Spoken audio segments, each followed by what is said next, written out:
এক ছিল এক রাজা, তার এক ছেলে ছিল রাজকুমার। একদিন রাজকুমার খুব অসুস্থ হয়ে পড়লেন। রাজা অনেক চেষ্টা করলেন, কিন্তু রাজকুমার সুস্থ হলেন না। রাজা খুব দুঃখ পেলেন। একদিন এক ফকির রাজার দরবারে এলেন। রাজা ফকিরকে রাজকুমারের কথা বললেন।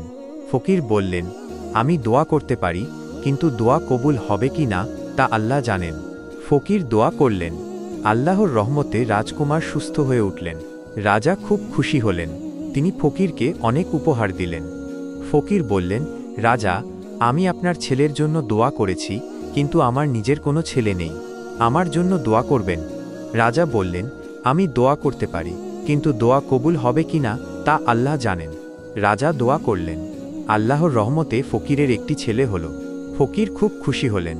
একদিন ফকিরের ছেলে অসুস্থ হয়ে পড়ল। ফকির অনেক চেষ্টা করলেন, কিন্তু ছেলে সুস্থ হল না। ফকির খুব দুঃখ পেলেন।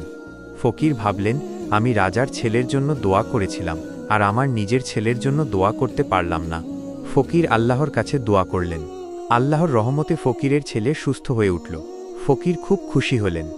এই গল্প থেকে আমরা শিখতে পারি যে আল্লাহ আমাদের সব দোয়া কবুল করেন না, কিন্তু তিনি আমাদের জন্য যা ভালো তাই করেন। তাই আমাদের সবসময় আল্লাহর উপর ভরসা রাখা উচিত।